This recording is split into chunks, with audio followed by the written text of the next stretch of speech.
When you start trading or investing in the market actively, some of the first advice, trading 101, you're going to learn is you need to cut your losses. Use a stop loss order. If the market falls, get out of your stock. Whether it's Reminiscence is a stock operator, which is almost 100 years old, How to Make Money in Stocks, which is from the 80s, and a little more recently, Think and Trade Like a Champion by Mark Minervini.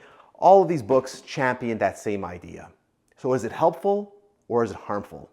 And I think we need to unpack that because really it is, in my belief, one of the core concepts, but it could be very harmful if you don't know how to use it. So now, if you look at any kind of market environment, most times we're chopping sideways, we're moving lower. You're not always in this consistent, strong, uptrending market. And if you're an active investor, you're probably focusing on stocks that have a little more volatility. They tend to be higher growth names or names that will attract more people because there's something surrounding them, a new product, some kind of new service. And they tend to have a lot more volatility around them. And so it's more likely that their stop loss orders will be triggered. Now, typically, most investors, the process they're going to go through, if you've been trading a little bit, this is going to sound very familiar. Early in a bull market, you're going to stick diligently to your stop losses, to your exits. You're going to minimize your risk on these positions. As the bull market unfolds, you're going to look back with frustration at all the stocks that you purchased that you got out of because they fell by a couple of dollars, only to see them 30, 40, 50, 60, 100% higher. Ultimately, most people at the end of a bull market, when they're so full of confidence, they've seen how their stock picks have done so great, they figure, hey, using these stop loss orders, they just hurt me. A good company just goes up over time anyways. Why get out just because it comes down a little bit? If anything, I should be buying as it falls. And most people will tend to kind of start to take that approach at the worst possible time, at the end of a bull market when their confidence is grown, and then they tend to get washed out and give back all of their profits and more in the very normal and inevitable market correction or bear market.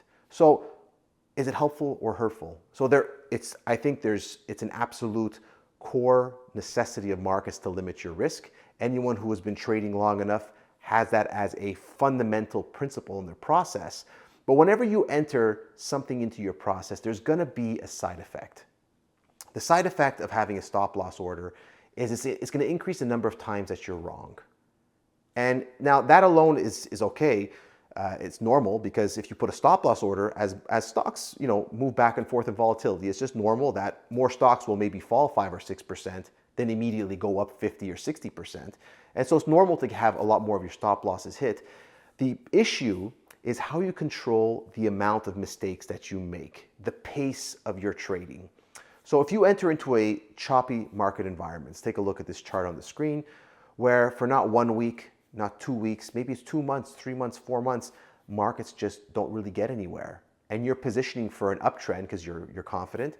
And in this environment, you can look back after 3 months and say, not much has happened. But if each day you're entering into stocks only for the next day or two to be stopped out over and over and over again, this can have a dramatic drawdown on your equity and your mental frustration because you're constantly, being told you're wrong, you're constantly losing money, and even more frustratingly, only to see the stock go nowhere. I mean, at least it's one thing when you hit a stop and then the stock falls 20, 30, 40, 50, 60% lower. Say, oh, thankfully I used that stop order. If you enter in these choppy environments, which come around far more often than people think they come around, you can really grind down your account. So the side effect of the stop loss order is that it could really increase your churn. It could really increase the amount of times you're wrong, and it could really impact your account over time. The issue is that if you're in a stock and you don't have a stop loss order and it just goes nowhere for 3 months, you're not doing anything. You're sitting in that stock and you're waiting for something to happen. The fact that if you're using a stop loss order and you're stopped out, it's giving you the opportunity to put on risk over and over and over. And if you're putting on risk too many times, even those small losses really will dramatically add up over time. And that is for people who follow a systematic process, who are not just gambling, not just picking stocks, but saying, hey, look, I want to run this like a business. I want to look for opportunities. If I'm wrong, I'll exit, which is the right mindset. But if it's done without the right care of the amount of trades you're putting on, that's how most people like that run into trouble and eventually blow up. For the novice who has no concept, they end up usually getting stuck with a stock that falls 90%. That's how they wash out. But for those who are trying to follow a plan, it's usually over trading that will get them.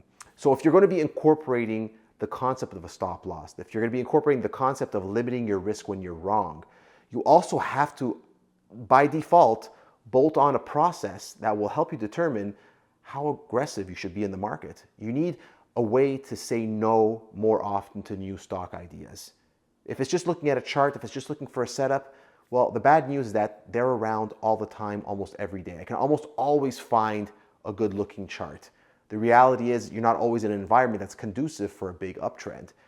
So I think that is the frustrating difference between someone who can trade over multiple cycles, make and keep money, from someone who's following maybe a large part of the process, doing a lot of work, but then ultimately doesn't get anywhere because they don't know how to throttle how aggressive they should be, how aggressive they should be with turnover, with trying new stocks, new attempts.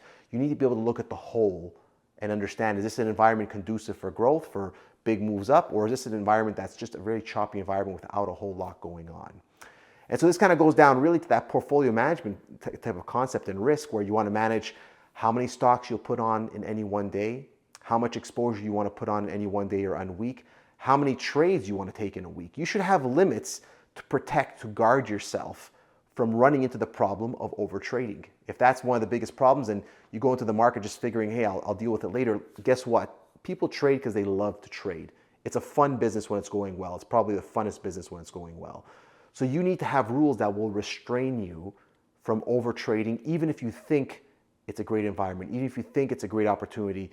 Unless you're seeing progress in your accounts, unless you're seeing the factors that will typically trigger big bull markets, which is technological breakthroughs, support of Federal Reserve, a big washout coming out of a bear market, you need to have a way to restrain yourself from making the catastrophic mistake of losing small too many times.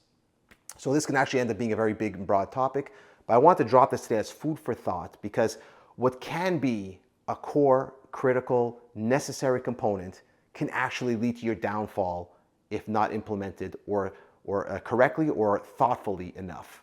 So just another way you should think about stop losses and cutting out losers. Think about it as a whole and think about how you can implement some plans to prevent yourself from overtrading. If you enjoyed this video and you'd like to learn some more about the wonderful business of trading and investing from a professional who has done this for a living for about 20 years now, follow me on X at Caruso Insights. Follow me here on YouTube, and you can visit me on my website at carusoinsights.com. Be back soon with some more videos.